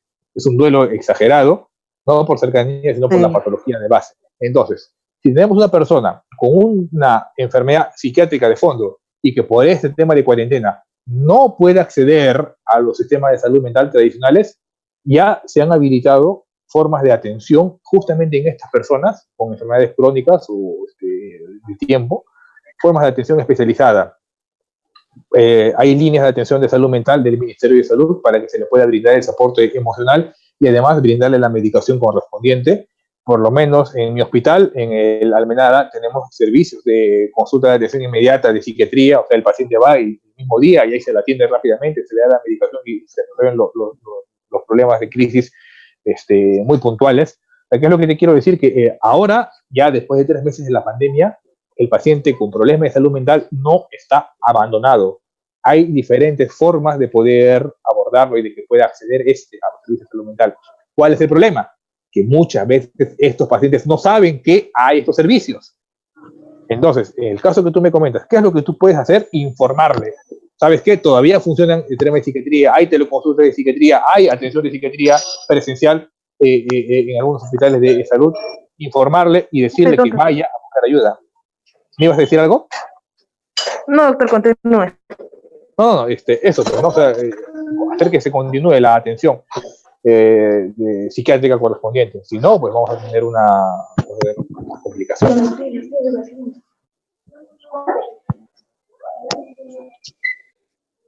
Ya, gracias, doctor. Muchísimas gracias. ¿Quedó claro? Dime. Sí, quedó claro. Ya. Sí, porque esa era la duda, porque en el caso de esa paciente, como tiene algún inclusivo, sí, eso es justamente. Muchísimas gracias, doctor. Busquen ayuda. Ahí estamos por ayuda. Bueno, ahora vamos a dar pase a María Isabel Arellano, que tiene una pregunta.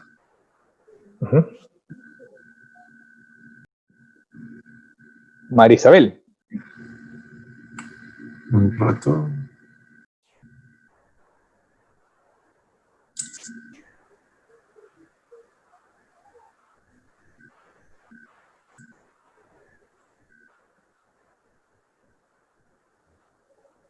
María Isabel, hola.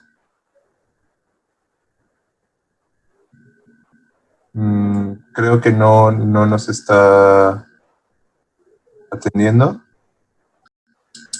Vamos a darle paso a Piero Corrales Mori para dar la pregunta. Te escucho, Piero.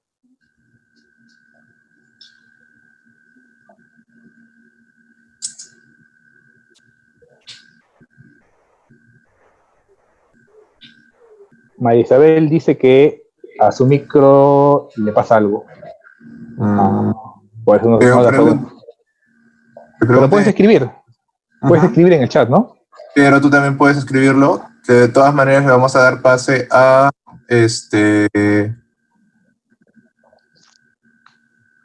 Brenda, ¿ok? A Brenda, Brenda Grande.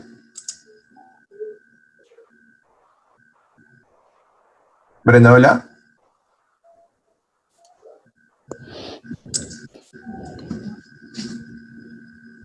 Buenas tardes, ¿me escucha? Sí, ahora sí. Ahora sí te escuchamos. Lo que pasa es que hace como 2 semanas, debido a la coyuntura del COVID, mi abuelo falleció debido a esta enfermedad. También he sabido que la esposa de mi abuelo también tiene la enfermedad y me gustaría saber cuál puede ser una buena terapia para, como familia, afrontar la situación y también apoyarla. Mira, y lamento esta pérdida, es algo que estamos viendo muy común. Esta coyuntura nos ha permitido, nos tiene que hacer reformular todo, replantear nuestra forma de ver la medicina. ¿Qué hacer como familia? Primero, dar una adecuada red de soporte, eso es lo básico. ¿Para qué sirve la familia? La familia, ¿cuál es la utilidad de la familia? Pues permitir que la persona exprese adecuadamente sus emociones. O sea, ¿dónde está la persona? ¿Dónde está su abuelo? ¿Está en una casa aparte? ¿Puede conectarse a internet? ¿Con quién vive? ¿Cómo está el familiar? O sea, hay que darle una conectividad. ¿Qué es lo que pasa? Que la persona muchas veces fallece, muere y la familia lo puede dejar a un lado y pues ya vivirá, y si se pone mal ya nos avisarán.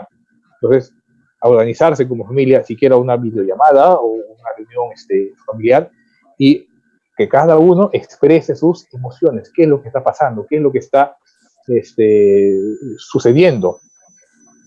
No es que cada uno viva su duelo de forma independiente, si hay una familia que puede brindar el apoyo, que puede brindar el soporte, esa es una gran herramienta. Entonces, ¿qué es lo que se recomienda en estos casos? Sentarse un sábado, un domingo, y expresar, bueno, saben que estamos reunidos acá como personas maduras, como familia, y queremos comentar o hablar acerca de qué es lo que nos está pasando y saber identificar si es que hay algún problema, alguna dificultad, para buscar la ayuda profesional correspondiente. ¿Qué es lo que no se debe hacer como familia? Primero, ningunear la emoción del familiar. O sea, decirle, bueno, estás triste, pero bueno, ya te va a pasar, déjame hacer mis cosas. No puedes invalidar la emoción de tu familiar. Otra cosa, u otro error común que hacen muchas personas es no buscar la ayuda profesional.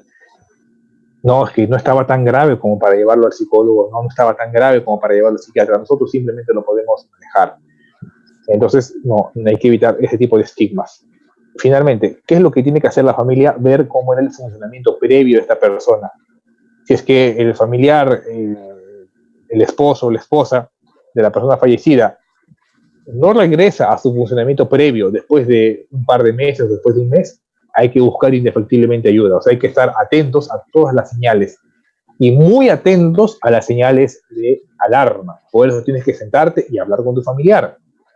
Si te comienza a decir o comienza a expresar fantasías de muerte, la vida ya no tiene sentido, es mejor estar muerto y regresar con mi esposa o mi esposa para abrazarle, ya no tiene sentido la vida, que se tiene que prender la alarma y buscar la ayuda profesional correspondiente. Son varias cosas que se pueden hacer como familia.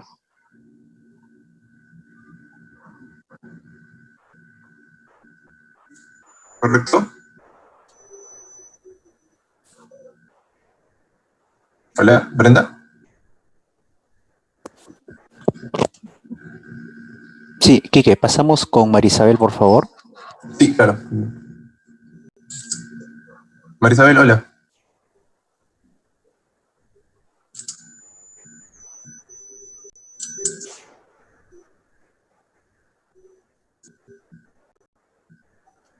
Hola, Marisabel.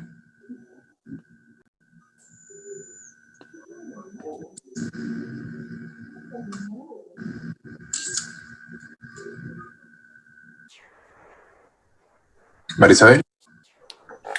¿No sabemos su micro? Bueno, sí está activa su micro en este momento.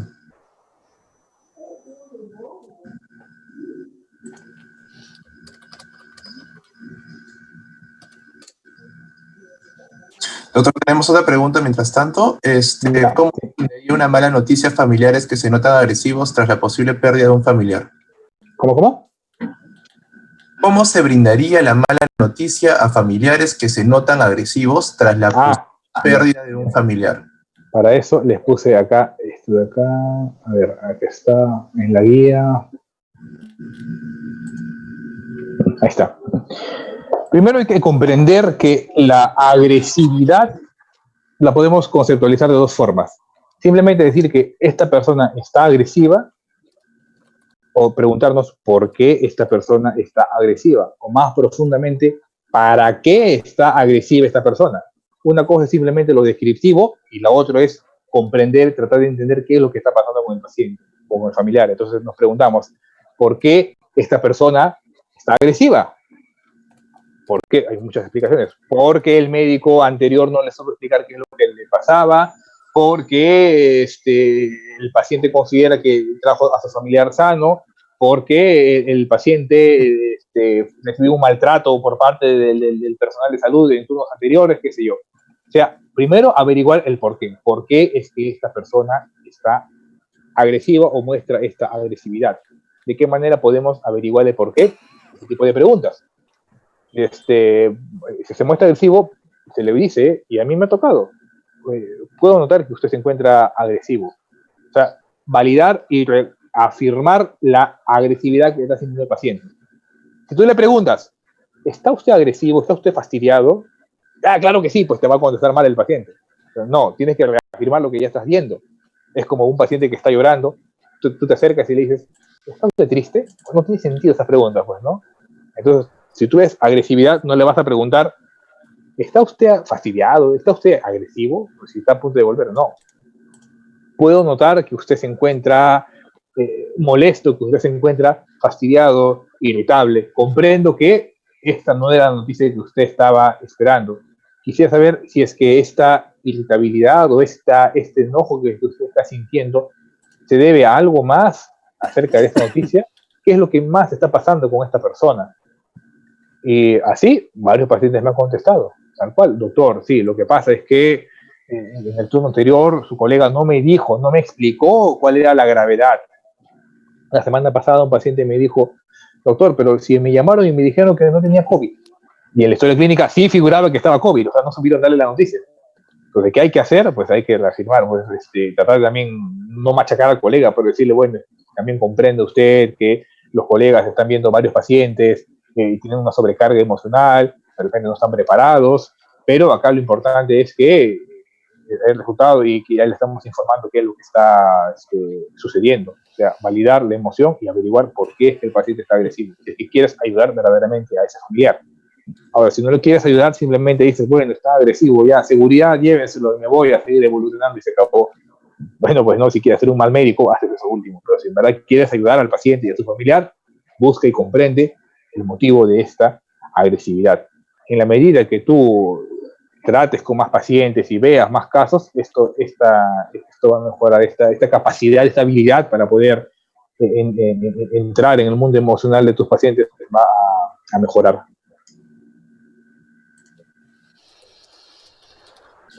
Ok, aquí hay una pregunta de María Isabel Arellano, que no lo pudo escribir. Dice que hace mucho tiempo su madre perdió a su papá y creo que tiene un patológico crónico. ¿Cómo hago para tratarlo o lidiar con eso? Y en su caso dice que también que en un micro creo que ya lo reparé, pero vio 3 muertes y cree que son 4, y con lo de su tío 5. La cosa es que lo suyo vendría a ser un tipo de duelo tardío. Ya, no te escuché bien la última parte de la pregunta. ¿Hubo interferencia en el audio? Al parecer, ella ya tuvo 3 muertes en su haber, en su vida, que son cercanas, ¿ya? Y con ellas con la de su tío tendría que ser 5, y cree que lo suyo es un tipo de duelo tardío. Ya entendí. Mira, la única forma de poder dilucidar esto es sentarnos y hacer una historia clínica y evaluar a la paciente. La primera pregunta fue, ¿qué puedo hacer yo para ayudar a mi madre, pues, a hablar tal cual, pues, ¿no? No sé si habrás hablado con ella o no. Tú le dices, madre, ¿sabes qué? Yo creo que estás pasando por esto. Yo considero que tú deberías buscar ayuda profesional porque te veo diferente. Antes tú eras proactiva, hacías tus cosas, hacías mil y una actividades. Ahora mira cómo estás, no comes, no te vistes, no quieres salir. Hemos notado un cambio en ti, madre. Por favor, quisiera ayudarte, recomendándote ir a la terapia. Esa es la máxima ayuda que ustedes pueden hacer. Tampoco pueden obligar a que vaya a terapia, ¿no? Al final tiene su libertad, pues, ¿no? Pero sí informarle. Muchas personas no van a terapia, ¿por qué? Por miedo, por estigma, decir, bueno, al psiquiatra, al psicólogo solamente van los locos. Y otro porque no saben que les está sucediendo algo. Entonces, identifica los síntomas de tu madre, así como hemos hecho ahora, de una forma superficial. Coméntale que puede mejorar, que puede buscar ayuda, haz hincapié en cómo era ella antes y cómo ha cambiado ahora, cómo ha variado la situación. O sea, eso es un indicador de un duelo patológico. E invítale a que vaya a buscar ayuda profesional. Aquí había escrito algo más, ¿no? María Isabel. Recuerda que veía y dice, estoy fuerte porque ni lloré. Ah, sí, claro, pues, o sea, esa es la típica frase. Casi todos deben haber escuchado eso, pues, ¿no? Soy fuerte. Bueno, no, pues ahí sí sería un duelo retardado. Ha demorado en aparecer y ya está apareciendo. Si ha sucedido esto, pues, ¿se puede manifestar después de años? Claro que sí. Igual hay que sentarse y hablar con la persona. Y son profesionales de salud, como me comenta María Isabel. El ser profesional de la salud más bien complica un poquito más la situación porque te genera esta idea errónea de ser duro emocionalmente, de no entrar en contacto con mis emociones. y de pasar todo, pues al final te pasa factura, pues, ¿no? Y pueden aparecer estos síntomas del duelo después de varios años, ¿sí? Perfecto. Muchas gracias a todos. Hemos tenido, espero que hayan respondido muy bien a las preguntas. El doctor ha respondido excelentemente todas las preguntas. Muchas gracias por todos los que nos están preguntando. Ya no tenemos más tiempo. Por favor, vamos a enviar ahorita que vendría a ser la encuesta, no sin antes agradecer al doctor Jeff Arcaya que ha dado el tiempo para poder dar este seminario. Gracias. Una última indicación. Aquellos que no se haya podido responder sus preguntas, acá estoy dejando mi correo. Pueden escribirme ya una cosa más personalizada. Ustedes son alumnos de la universidad. Pueden tener algún problema emocional, alguna dificultad emocional. Escríbanme. Soy docente de la universidad, soy psiquiatra y vamos a ver cómo le podemos ayudar. Escriban sin temor. Estoy para ayudarles. Muchas gracias, doctor. Además, estoy pasando, por favor, el link para el Google Forms para que puedan sacar su constancia de participación, por favor, ¿sí? Muchas gracias. Muchas gracias, doctor. Hasta luego. Gracias a todos por participar. Nos estamos viendo.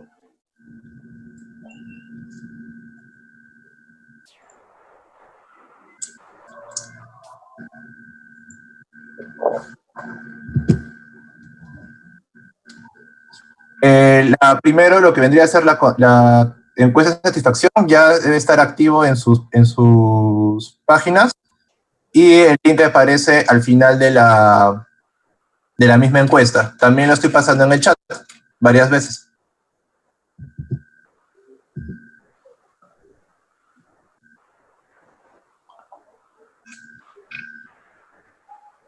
La pregunta 7 es simplemente el link para que lo puedan ingresar para que puedan ingresar al Forms. Es lo mismo que estoy pasando en el chat.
Algunos tienen problemas de enviar sus respuestas. Les recomendaría que tengan un lugar un poquito donde tengan un poquito más de internet. Al parecer, normalmente puede ser por esa razón.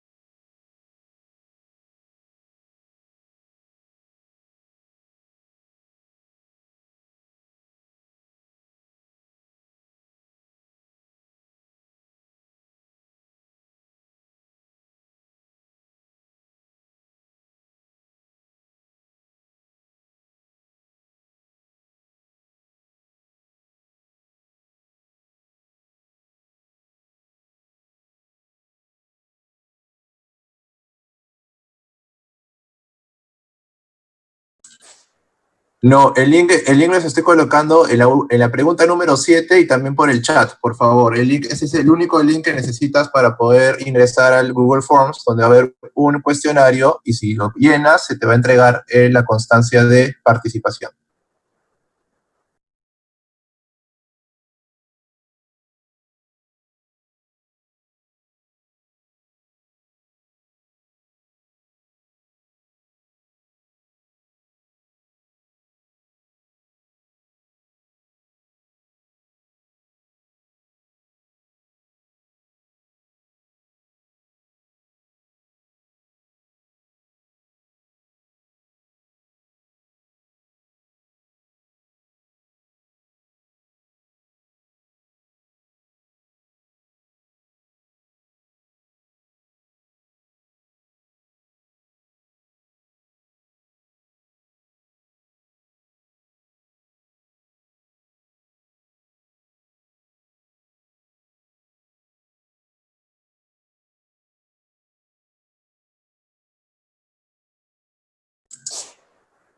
El link es uno solo, es el mismo que estoy pasando a todo el momento, y lo mismo es la última pregunta del encuentro, solamente que ese es un link acortado, nada más.